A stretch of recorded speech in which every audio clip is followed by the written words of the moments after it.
নমস্কাৰ।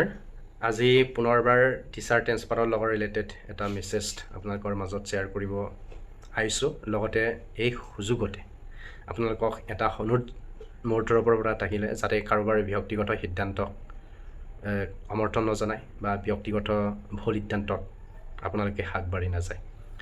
কিয়নো আজি দুদিনমানৰ পৰা ফেচবুকত বহুকেইজন শিক্ষকে ট্ৰেন্সফাৰ অৰ্ডাৰ ওলোৱাৰ পাছতো ৰিলিজ নোপোৱাৰ কাৰণে আদালতৰ ওচৰত গৈ কেছ কৰিম বুলি কৈছে আৰু সেই সিদ্ধান্তক সমৰ্থন বিচাৰি বহুতক ওলাই আহিবৰ কাৰণে আহ্বান জনাইছে আৰু সেই সিদ্ধান্তক বহুতে সমৰ্থন কৰিছে আৰু বহুতে সমৰ্থন কৰা নাই।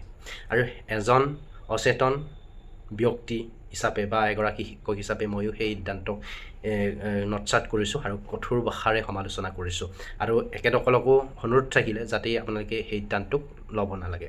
কাৰণ এটা অৰ্ডাৰ বা এটা বিজ্ঞাপনৰ এগেইনষ্টত যেতিয়া আপোনালোকে কেছ দিব তেতিয়াহ'লে সেই প্ৰচেছটো বৰ দীঘলীয়া এটা প্ৰচেছ, নাই কমেও 2 বছৰ সময় লাগিব, যাৰ কাৰণে সকলো ব্যক্তিয়ে বঞ্চিত হৈ থাকিব বা গোটেই ট্ৰেন্সফাৰ প্ৰচেছটোৱে ডিলে হৈ থাকিব। এনেকুৱা নহয় যে মই সেই চিটুৱেশ্যনখিনি বুজি নোপোৱা নহয়, কিয় আদালতৰ ওচৰত যাবলগীয়া হৈছে বা কিয় কেছ কৰাৰ কথাটো উলিয়াবলগীয়া হৈছে সেইখিনিও আমি বুজি পাইছোঁ। কাৰণ এনেকুৱা হয় যে চেঞ্চাছ ডিউটি নপৰা 2জন টিচাৰ মিউচুৱেল ট্ৰেন্সফাৰ দিব পাৰে, কিন্তু একেদসকলক হাৰাছমেণ্ট দিয়াৰ নিচিনা হৈছে, NOC বিচাৰিছে, আণ্ডাৰটেকিং বিচাৰিছে, ইত্যাদি বিচাৰি পেলাই টিচাৰসকলক হাৰাশাস্তি দিয়া নিচিনা হৈছে। আৰু যিসকলে কেছ কৰিম বুলি ভাবিছে একেদসকলে নিজৰ ব্যক্তিগত স্বাৰ্থত কৰা নাই সেইখিনিও মই বুজি পাইছোঁ। তথাপিও আপোনালোকক অনুৰোধ থাকিল যাতে এই সিদ্ধান্তক আপোনালোকে কেতিয়াও গ্ৰহণ কৰিব নালাগে বা এই সিদ্ধান্তটো ল'ব নালাগে।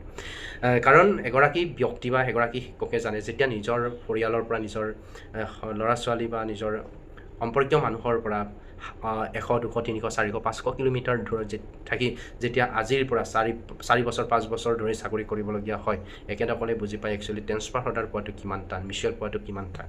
বা কেতিয়াবা এনেকুৱা হৈ যায় মিউচুৱেল ট্ৰেন্সফাৰ পোৱাৰ পিছত মিউচুৱেল পাৰ্টনাৰজনে জইন নকৰোঁ, কমিউনিকেশ্যন বেয়া, ইত্যাদি বিভিন্ন ধৰণৰ সমস্যা আহে। চ' এটা সুযোগ পাইছে, সেই বছৰ ট্ৰেন্সফাৰ অৰ্ডাৰ পাইছে, সুযোগ পাইছে, কোনোবাই নহয় কোনোবাই এটা নতুনকৈ সুযোগ পাইছে।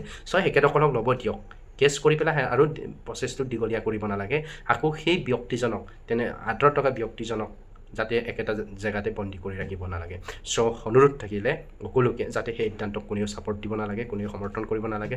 আৰু সেই সিদ্ধান্তক যিসকল ব্যক্তিয়ে বা যিসকল শিক্ষাগুৰুৱে লৈছে এই সিদ্ধান্ত আপোনালোকে উঠাই লওক, যাতে এনেধৰণৰ ভুল সিদ্ধান্তত আপোনালোকে আগবাঢ়ি যাব নালাগে। আকৌ এবাৰ কৈছোঁ আপোনালোকৰ চিটুৱেশ্যনখিনি বুজি পাইছোঁ, যিটোৱে নেকি আপোনালোকক কেছ বা আদালতৰ ওচৰত যাবলৈ বাধ্য কৰাইছে। মই এইখিনি বুজি নোপোৱা নহয়।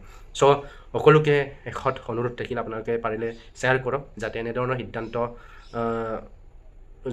লোৱাক যাতে সকলোৱে বিৰোধ কৰে বা সমৰ্থন নজনায়, যাতে আমি অলপ 2দিনমান অপেক্ষা কৰি আমাৰ প্ৰাপ্যখিনি ল'ব পাৰোঁ বা ফাৰ্ষ্ট পেজ ফিনিছ হোৱাৰ পিছত যাতে আমি ট্ৰেন্সফাৰ ল'ব পাৰোঁ, সেইখিনি ক্ষেত্ৰতে আমি মাত মাতিব লাগে। কোনো ধৰণৰ আদালতৰ ওচৰত গৈ কেছ কৰা এইবিলাক আইনী পাকত সোমোৱাব নালাগে।